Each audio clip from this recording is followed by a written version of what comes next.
Hello and welcome to another episode of Pass the Controller. I am your host Kyle, and today with us we have Stefan, Tony, and Alevan. We got a whole bunch of awesome topics in for us today, and let's get started. The first topic tonight: paid promotions in gaming. Is it the wave of the future? Is it good? Is it bad? Personally, for me, it reminds me of the death ads idea, where they toss in an ad every time you die in a game. But in a few games, they've been starting to make a little bit of a reappearance. Like you're getting some more sponsorships in the games. It's already been around in all the soccer games, all the football games, racing games, pretty much anything involving EA. There's been sponsorships, and yeah. So let's get the ball rolling for this one. Stefan, court's yours. Got 3 minutes. Time. So, I guess pay promotions in games, it really depends. I mean, if you take a look at, say, like PES 2014, personal favorite game, or even FIFA, I mean, those are going to have promotions in there because that's what that's basically what, like, that type of game, for example, that's what they, like, make their profit off of because they're targeting, like, that margin of people that, plays that sport or watches that, NBA 2K15, you're going to get a whole bunch of people who are going to be able to, watch that and be like, ooh, I want to do this. So in that sense, it's expected. But in the other games, it could become a problem, definitely. It really depends on how they go about it. To be entirely honest, because I mean, if we have it in like every single fighting game that's like not like a professional sport, like if they start putting in promotions into like Street Fighter, that would be funny. That we're not expecting, and it's not like Pico Cola or something like that, and it's actually Pepsi or something. That's where we're gonna start having an issue. So it's definitely something to look out for, but I don't think we should be worried about it for now. But as long as they're doing it for the right reasons, I'd say. So if you'll have can't think of the word. So I mean, if they're just using it just to promote and they're just sponsoring it because it's like, ooh, this is a good game, then sure, but that's never the case. They're obviously trying to push their product, but I think as long as it doesn't become overbearing, I think that's the main key. It's fine, let it go, because it's going to filter in its way anyway. Because I mean, if you look at most of the app games now, you're going to have ads like going all throughout it, regardless. Okay. I mean, that's what they've been doing now. All right. Tony? All right, yeah, so much like you guys said, this has already been going on for a while now. I mean, all the sports games, they have it in there. They got ads all over it. I don't see it as a bad thing per se. I see it as inevitability. These games are taking a lot more money to make these days, so developers have to find a way to get money in the door aside from people just buying the game. So as development costs rise, they have to find ways to mitigate those costs, and advertising is an easy way of doing it. I mean, the movie industry has been doing it for years with product placement within all their movies. I mean, how many times do you see out of the corner of your eye a Mountain Dew or a Pepsi sign or a brand new car? I mean, if you watch The Walking Dead at all, they always have Honda cars or whatever the brand is in there, and it looks kind of weird because why is this car so shiny and new and it's the apocalypse? This is kind of stupid. But this is the way companies are able to make really, really good products without it, without it hurting the companies that are making them. So you have to figure out ways to mitigate those costs. And like Stefan said, it really does depend on how they implement it into these games. It depends. I don't see it as a terrible thing, but if every game is dominated by these products that are in our face all day when we're watching TV or at work or any other walk of life, I mean, that could be a problem. But I mean, the way the movie industry does it, if games kind of look at that as a template, like they already are with the way that certain games are put together, it shouldn't be that big of a deal. As long as this money goes to development costs and not just lining people's pockets, I don't want to see games cost more than $60. That's already too high in my opinion. So hopefully this ad money goes to lowering those costs, and we see benefits as gamers from it. All right. Leaving?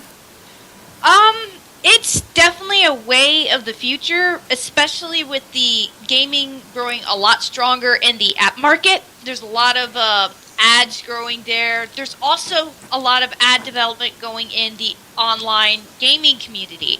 A lot more games are going into the path of free to play. Not many are going into the subscription-based pay type of games. A lot more of them are doing more and more paid promotions of different things to in the games to be able to pay for the costs for people to play for free, and it's going to be an inevitability at this point. I don't like it.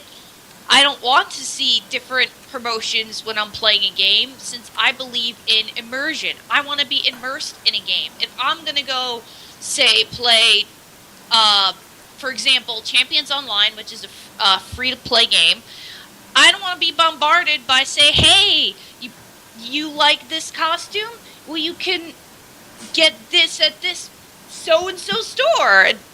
And if being flooded by that would be really annoying and would break the immersion of the game.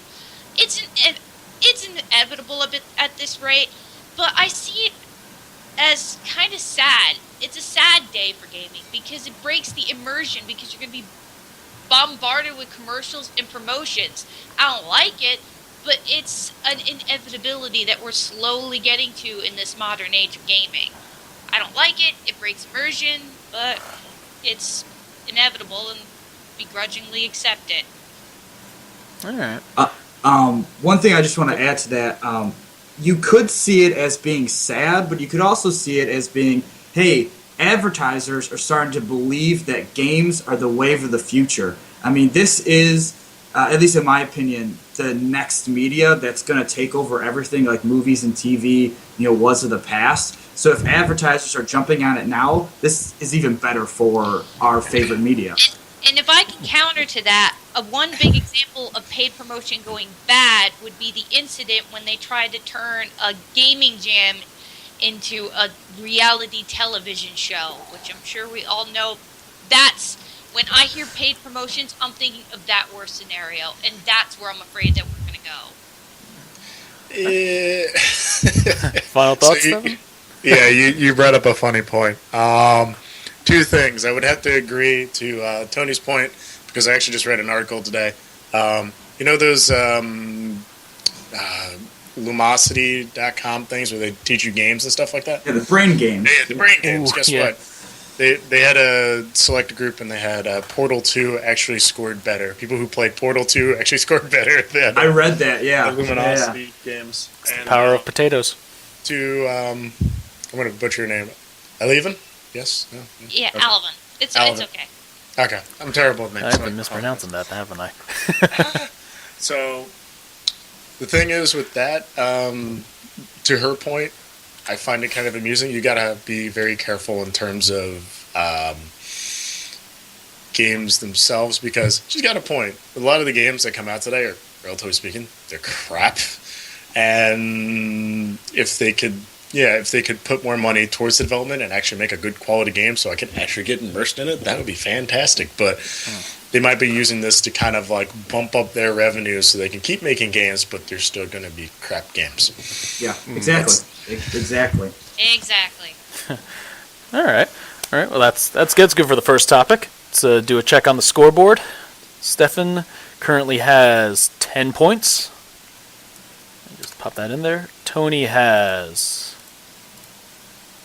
11. And Alevan, I think I'm pronouncing it right now. Hopefully. Maybe. Probably not. Yes, you are. That's good. All right. And Alevan has 9 points. How many points does Goku have? Because I feel like he brought up a lot of good topics. Well, silent protagonist. If he had a crowbar, maybe. Ooh, Gordon Freeman. Alrighty. Morgan Freeman. Gordon Freeman, Morgan Freeman. Oh, God.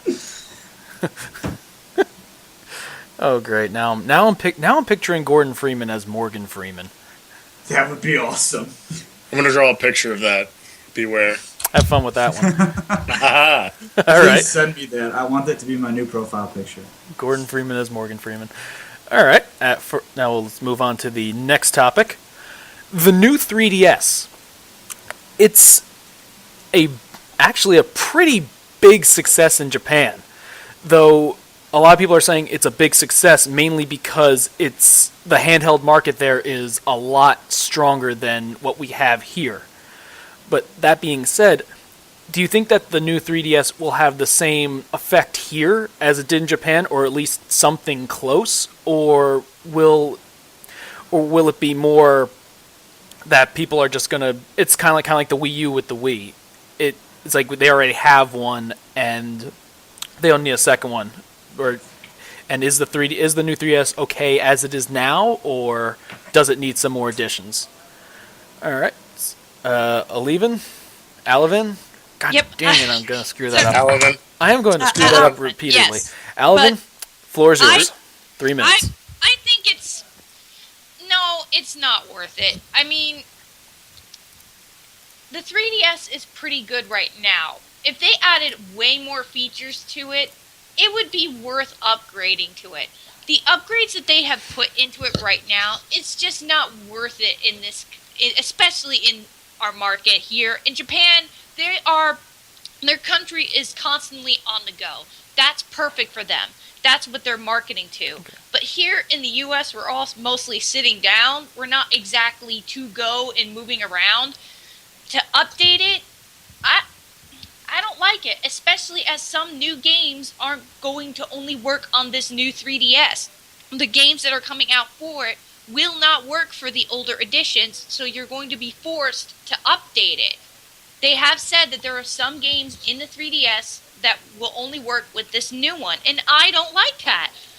There are a lot of people, especially me, who are a limited income that can't afford to keep updating and have only one 3DS, which is a really old clunky model that I picked up that I want to last for years to come. Sure, it won't be fancy or fast or sleek, but it's the one that can play all the games. I shouldn't have to be forced to pick up a new 3DS just to upgrade for maybe a bigger screen and supposedly faster. I don't think so. I don't think a lot of people are going to buy it too much. They should have added a little bit more bank to the 3DS for me to want to save up my money to go get one. I really don't think it's worth the update. Okay. All right, Stefan? All right, I'm drooling over here because I have things to say. So, okay.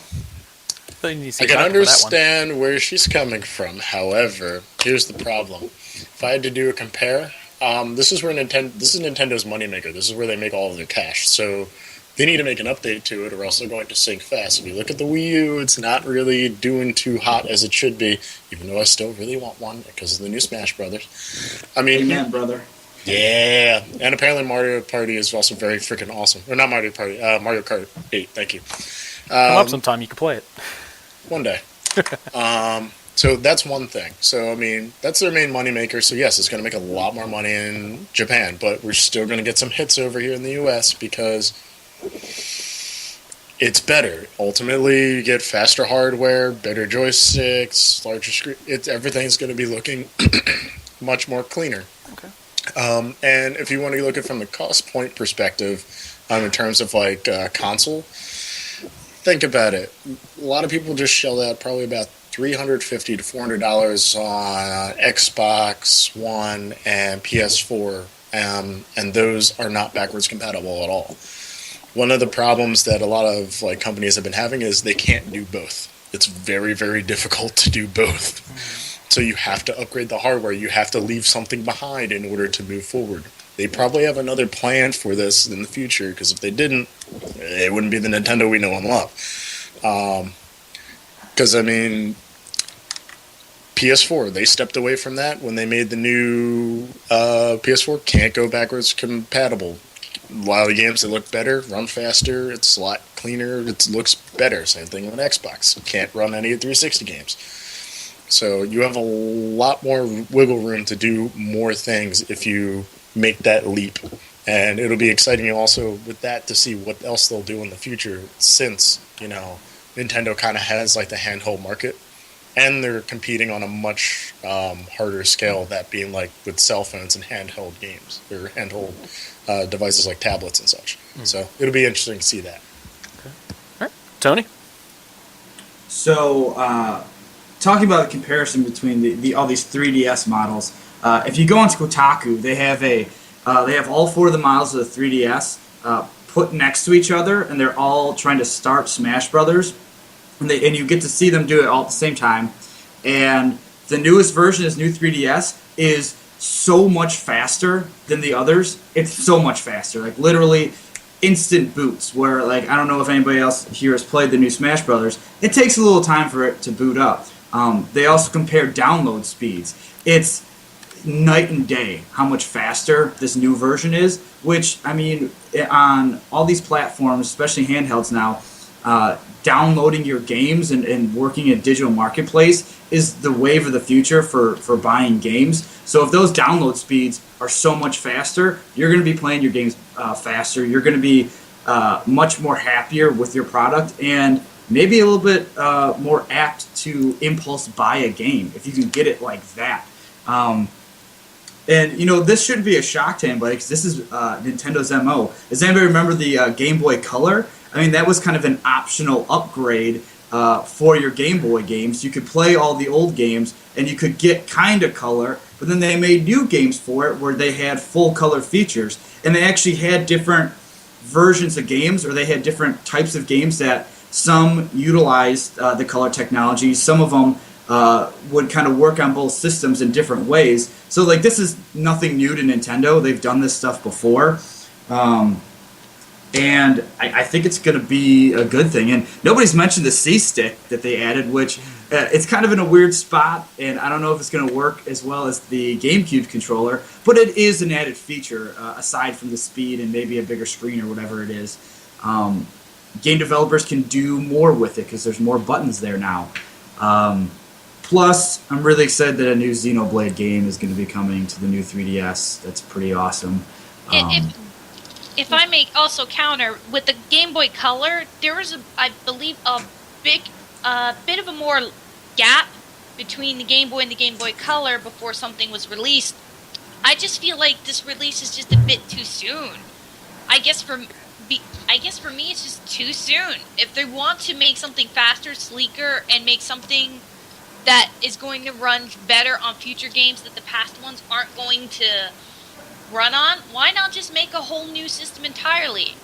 Sure, I can see what that much would kill it, because they want to ride on that 3DS name as long as they can.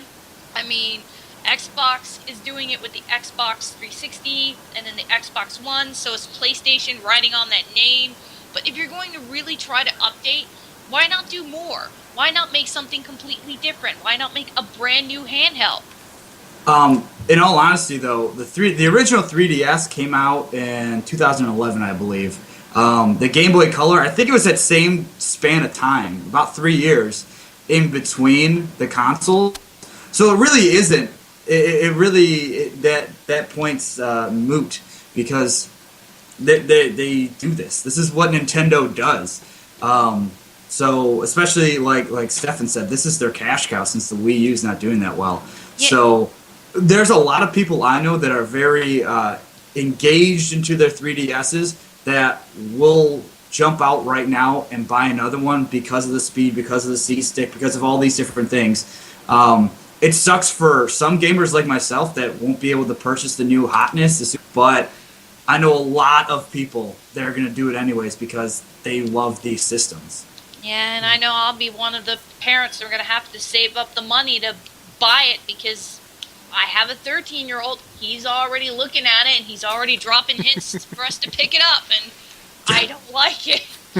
It sucks, but it's in Nintendo's best interest to do these type of things. So it sucks for the consumer sometimes, but hopefully they make good on this new technology. And and I guess I trust them. I trust Nintendo with handhelds much more than I do a console these days. Stefan, final thoughts on that? I think nothing more need be said. You guys pretty much hit the nail on the head there. But I will agree, it's going to be interesting to see what they do with this. Just got to wait and see, even though I'm going to be very, very poor when this happens. Yep. As will we all. All right, let's tally up the scores here. For the second round, Stefan got, another 10 points. So for a total of 20 for the 2 rounds. Tony has 3, 6, 9, 11. So currently with 22.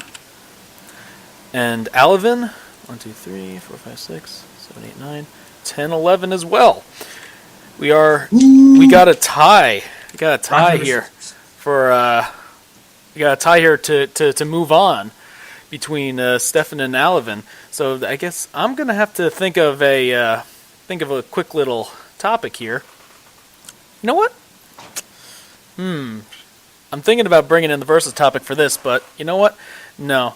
No, because I want to weigh in on that one. Yeah, I know. Yeah, that's the one I'm trying to win the way in too, because Yeah. I want to fight to get to that versus. All right, so let's see. All right, well, Tony, you're in the lead right now. Throw a quick coin flip question. I'll give you this one. This is the way to put me on the spot, dude. I do. Come on, you got to be quick. You got to think. You're the leader. Right, okay. Since, obviously, I'm a big DBZ fan, who wins, Goku or Vegeta? You got a minute each. Ladies first. Okay. It's gonna be Goku. Goku's going to win. Why is he going to win? Because he is a man with a good heart. He can look at anything and come up with a solution to win. He is someone in his naivety will be able to find a way to surpass and go through any obstacle in his way. Vegeta, he's too narrow-minded. He's always thinking on the power of getting stronger. I have to get stronger. He doesn't get that power to protect someone until the very end.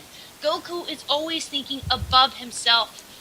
Not above himself. Above all others instead of himself. He's going to keep getting stronger and keep fighting forever on and more to protect those he loves and those he's never even met before. It's because he has that heart of gold and that passion to keep going and to keep fighting, no matter what, is the reason why he's going to surpass Vegeta continuously on and keep... Time. All right, Stefan?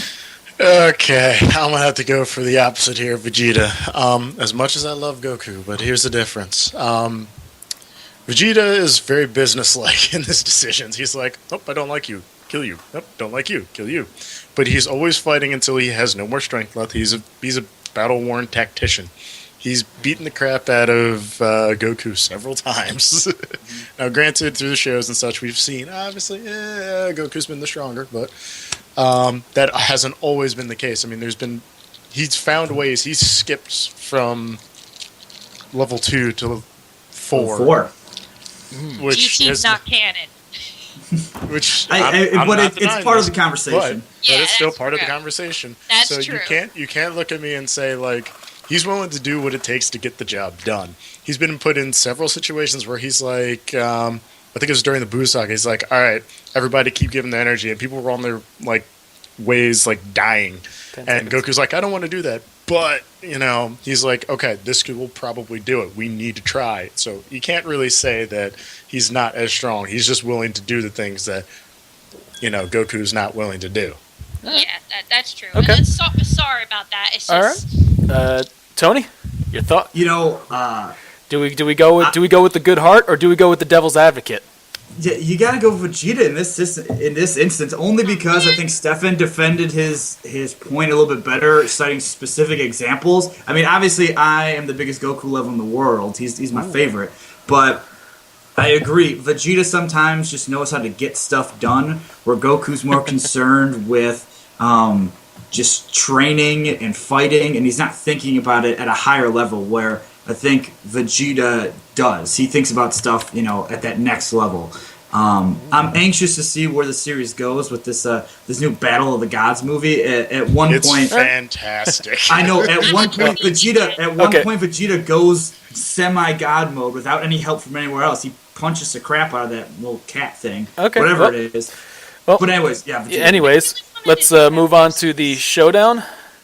The Stefan pulling out some good resources on that defense, but honestly, for the versus topic, everyone will be able to talk for that one if we get to it afterwards. We're gonna have. Because I love that. I'm liking the topic that's coming up. But all right, we have our showdown incoming. Let me just find it. Dun, dun, dun.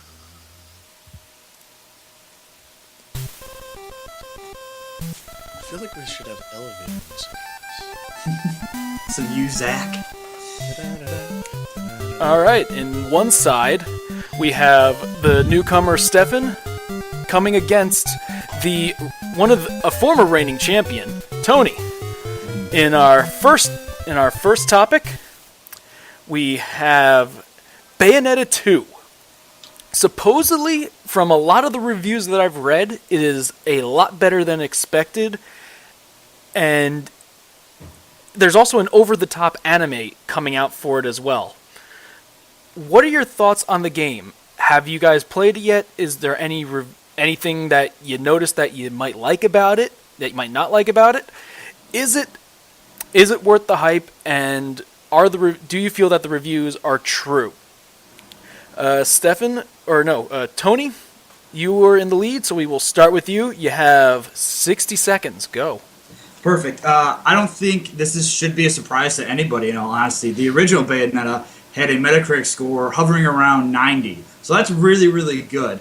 And last year, DMC came out and was in contention for Game of the Year. So this genre of games is still very alive and vibrant. I hear the same thing. It's getting great views. And from the videos I've watched, the podcasts I listened to, people are saying this game's super legit. It's really fun. The combat's really good and engrossing. But yeah, you shouldn't count this game out just because it's a Wii U exclusive title. But no kidding, this game's good. It was delayed. It used to be a launch title for the Wii U. They delayed it until now, almost a year past. So it better be good, and it's living up to the expectations. I'm pumped. I'm pumped that this game is good. It's another one of the reasons I want to buy a Wii U. Okay. All right, Stefan? I have nothing to add to this conversation. No, I'm joking. You got 60 seconds. Yeah. So Give them the topic. Go for it. Given the topic, I have not been privileged of playing Bayonetta, the first one, unfortunately. But I've watched some of my friends play it, and it is kind of a DMC clone, but I've always been a fan of the DMC franchise. From everything that I've seen, I've heard phenomenal things about it. The main thing that I would say that would just put me in the right mood, as long as the story is just semi-decent and the combat is somewhat flawless. That's what I'm looking for. And so far, this thing, from what I've heard, seems to deliver. Because if DMC, the reboot of Devil May Cry, is anything to go off of, if they made it pretty much exactly like that, I loved that game. If it's anything remotely close to that, whether in story or just in the mechanics of the game, because you have a lot of flexibility to do pretty much anything you could possibly imagine. Combos, switching it up. If they had captured that, which is what I'm looking for, then I have no doubt that this is going to be a fantastic game. All right. Well, for this one, the only part of your argument that didn't work would be that the story supposedly is very lackluster again. While the combat system is better than the previous game, the story itself supposedly is worse. So while the game is looking really, really good, there is still a bit of an issue. But that being said, I am also still looking forward to it as well. So for this one, I got to give it to Tony. Yeah, this genre of game typically doesn't have great stories. I mean, DMC last year was the exception awesome. to the. It was the exception to the rule. Yes. I mean, that whole scene where they're kind of spoofing or parodying Fox News. It's phenomenal. It's great storytelling. It's great writing. That doesn't happen in this type of game. So I think that was why that was in that Game of the Year kind of category. All right. Well, now for our topic number 2 of our showdown. If you could take one video game series and switch their characters with another series, which ones would you switch and why? Stefan, starting with you this time. You got 60 seconds. Why do I have to start? Damn. This is not fair. Tony started last time. I know. Alright, if I had to switch characters, I would probably have to go with... No, I just saw something hilarious. Okay, so let's take the Sonic the Hedgehog franchise and switch it with the Final Fantasy of late, Final Fantasy 14, just for the hell of it, because I think that would be absolutely hilarious. And here's why. Because you could probably take that and make a much more interesting game than Final Fantasy 13, 14, whatever, using the Sonic characters, because if you were to pull off of the comics, that would be actually really awesome, and I would really like to see what they did with that. Because in the newer games, they have more of an action motion system. It should be kind of cool to have, with Sonic, but with an actual story, and none of this crap about him becoming a werewolf, Black Knight, and other things, which really upset me. Or getting a scarf. That's Tails. Bandana, and he has a boomerang. I don't want to speak of this. It's an ascot. But you know what? I'm gonna go with it anyway. But Tony, yep, that's 60 seconds. Sorry. So I want to switch the Uncharted universe and Mass Effect. I want to see Nate Drake in a situation where he can go Mac on every playable character in the game and have hilarious dialogue, be funny, be suave, and then think about the action sequences. Even if it can is a fraction of what Uncharted is, action-wise, those games would be so awesome. I think that would be a super-duper engaging experience. I mean, even if you just took Nate Drake and Shepard and just switched them, that would be awesome. Dropping Nate Drake into space, giving him space guns, space babes, space treasure, that would be so sweet. I think that would be one of the coolest mashups, I guess, possible. But yeah, it's gotta be Nate Drake.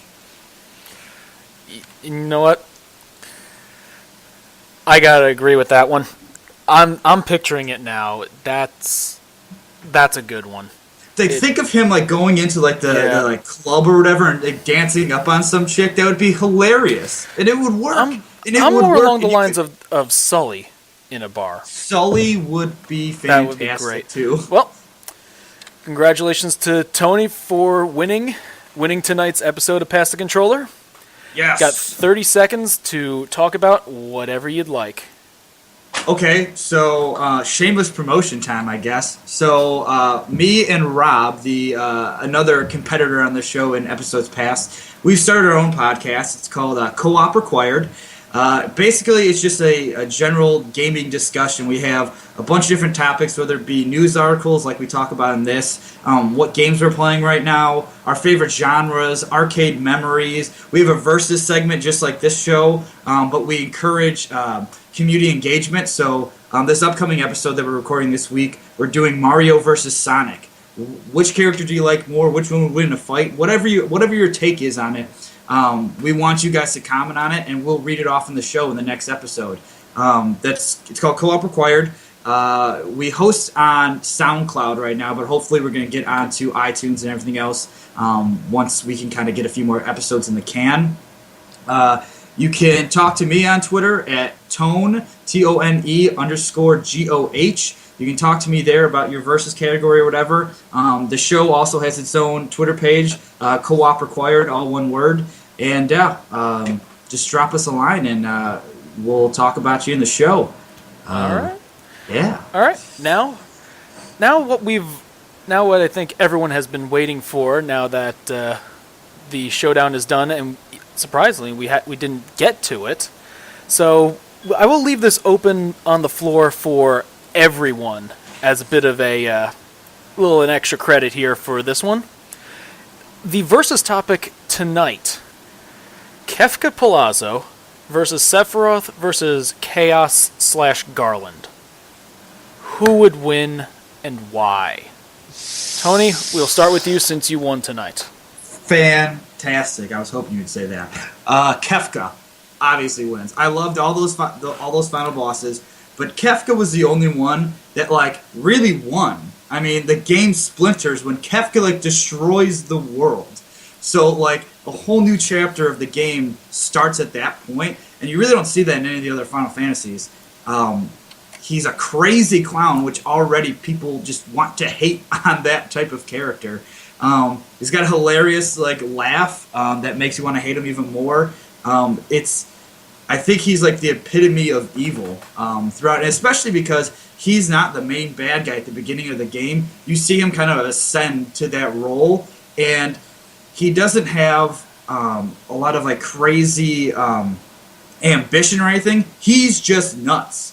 He's just a crazy person. He's like the Joker. He just wants chaos for chaos' sake. So you got to go with Kefka. He's awesome. All right. Alevan? Kefka. Gotta go with Kefka. Because I agree with his points, but at the same time, it's the fact that you can't predict Kefka. You cannot predict Kefka. Not only does he love chaos, but you cannot predict him. His idea to remove a camp that's in the way to stop people from fighting back was to poison the entire river and slaughter innocent people. That is not a normal person. I mean, yeah, Sephiroth is a god, and technically, I guess, so is Chaos, but you can predict their patterns at least to a certain point. With Kefka, you can't predict them, because if you think the bar's been set, he's going to set it higher, and it makes it very hard to combat a guy like him. And because he was so crazy, for a long while in the game, no one regarded him much of as a threat, as more than an annoyance until it was too late. All right. And he won. All right. Stefan, finish us off. Unit. Anyway, bad jokes. Yeah, it's going to be a unanimous decision, Kefka. He's just a badass and overall just a pain to fight. He's just an insane individual. I mean, if you, looking at the competition, Garland, I mean, I loved 5. That's probably one of my favorites next to 9. But 5, Garland, he doesn't really do much for you. He's a pain in the ass to fight and whatnot, but not going to happen. Sephiroth, he's a guy you love to hate, because he's always a constant factor. I mean, he's got his little children running off and doing terrible things, sure, whatnot. And he's always whining about his mommy, which makes him a pain in the ass and very freaking annoying. But it's oh yeah, cry to your mommy. All right, fine, okay. But I mean, he was only good for a couple of spots in the game. Where Kefka, he's insane, and like I said, you don't know what he's the silent threat. You don't know it until it's too late, because he's just coming in and just gangbustering, just wrecking everybody's day. So hands down, you got to go with Kefka. All right. Well, honorable mention definitely goes to Sephiroth though, because he has the sweetest weapon. No, he definitely does not. No, I think so. Sweetest weapon is Cypher's gunblade. Period. No. How does that even work? Magic. No. Best weapons in the game, Tifa's gauntlets. Why? She punches with dolphins. Right. That is true. So does That's Zell, true. so does Zell, I mean, come to think of it. I was thinking more out of the 3 villains that we're picking from, he has the most badass weapon. All right. Well, because what does Kefka even use? Well, that's an idea for a future versus topic. Favorite weapons. Yes. But that's a great spot to end on. Thank you. I thank all 3 of you for coming tonight and participating. Congratulations again to Tony for taking home the crown once again. With a big thanks to Stefan, Tony, and Alevan. I think I got the name right this time. Yes. I am Kyle. Thank you very much for watching, and see you next time.